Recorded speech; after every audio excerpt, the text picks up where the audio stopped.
మాతృభాష తీయదనం తెలుగు జాతి గొప్పతనం తెలుసుకున్న వాళ్ళకి తెలుగే ఒక మూలధనం.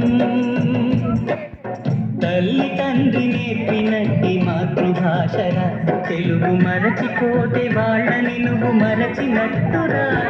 ఇది మరువబోకురా.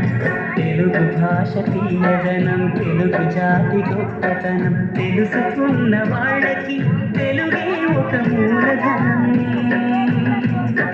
తల్లి తండ్రి నేర్పినట్టి మాతృభాషరా తెలుగు మరచిపోతే వాళ్ళని నువ్వు మరచినట్టురా. ఇది మరువబోకురా.